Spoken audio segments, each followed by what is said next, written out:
स्वाहा। ओम पराय परम तत्वाय स्वाहा। ओम पराय परमात्मने स्वाहा। ओम पराय परमात्मने स्वाहा। ओम पराय परमात्मने स्वाहा। ओम पराय परमात्मने स्वाहा।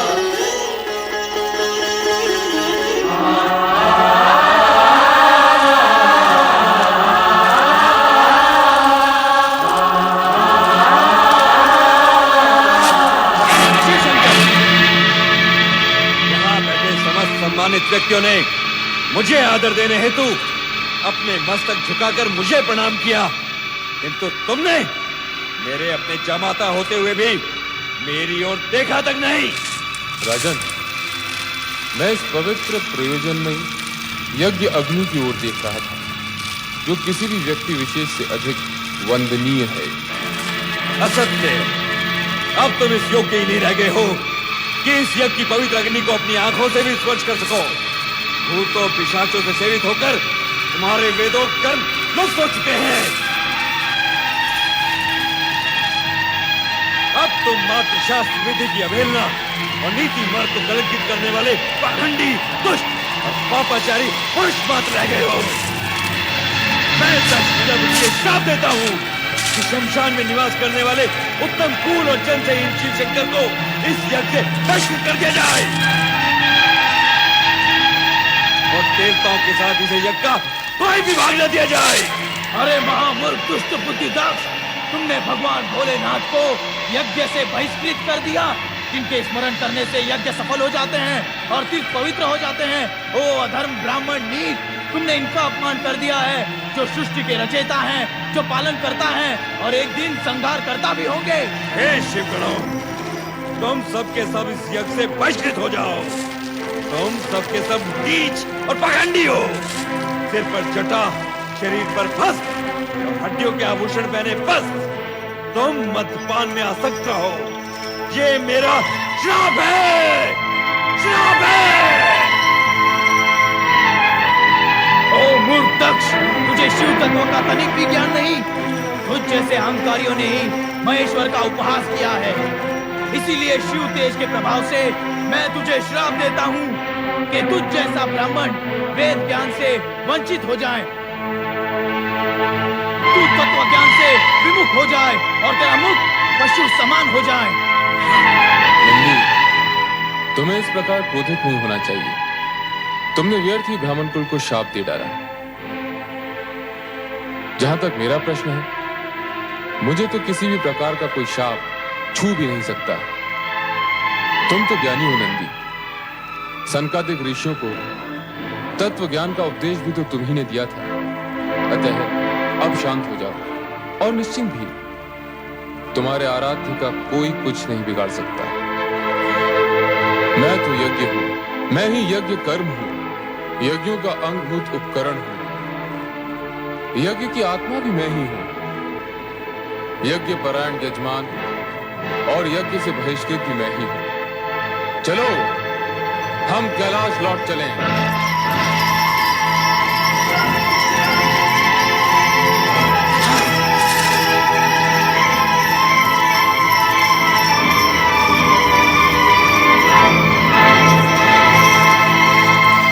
पुत्र दक्ष, यज्ञ पूर्ण करो।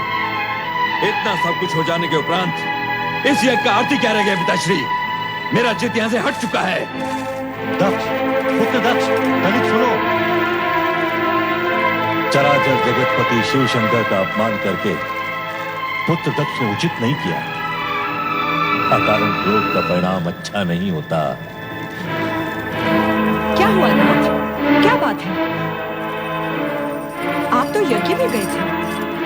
यज्ञ करने जाने के उपरांत तो चित्त शांत हो जाता है। और आपका स्वास्थ्य तो ठीक है ना स्वामी? कहे तो राजवैद्य जी। मुझे कुछ नहीं हुआ। दक्ष प्रजापति को कुछ नहीं हो सकता। सर्वनाश के दिन तो आ गए उस अहंकारी भूतनाथ के, जिसने आज भरी सभा में मेरा अपमान किया है। आप जामाता जी की बात कर रहे हैं? क्या किया है उन्होंने जो आप क्रोध में बिफरे जा रहे हैं? क्या नहीं किया उसने? भूत प्रेत निशाचरों के साथ शमशान में रहने वाले उस औगड़ शिव का दुस्साहस तो देखो। बड़े बड़े देवताओं और ऋषि मुनियों ने जिस तक्ष का अभिवादन किया हो, उसी की उपेक्षा कर डाली उसने। गणमान्य विद्वान या महत्वपूर्ण व्यक्ति के रूप में न सही, ससुर के रूप में तो मुझे नमन कर ही सकता था। हो सकता है उनका पूरा ध्यान उस समय यज्ञ की ओर लगा हो। तुम उस नीच का साथ दे रही हो महारानी, जिसके टेढ़े तिरछे मुंह वाले गणों ने मेरा जी भर के अपमान किया है, मेरे ब्राह्मणत्व को ललकारा है, श्राप दिया है मुझे। अवश्य आपने भी कुछ कहा होगा, तभी तो। एक तो तुम हो जो उस चटा झूठधारी नंग धड़ंग जामाता पर अपने हृदय का पूरा प्रेम उड़ेल रही हो, और दूसरे हैं मेरे पिता, जिनके दबाव में आकर मुझे अपनी सती का विवाह उस दुष्ट के साथ करना पड़ा। मेरा वश चले तो। बस कीजिए स्वामी, बस कीजिए। आपका ये शिव क्रोध मुझे किसी अनिष्ट की चेतावनी दे रहा है। भगवान के लिए मुख से एक भी अपशब्द मत निकालिएगा। मुख से कहने से क्या लाभ? अब तो अपमान का बदला अपमान से ही लिया जाएगा।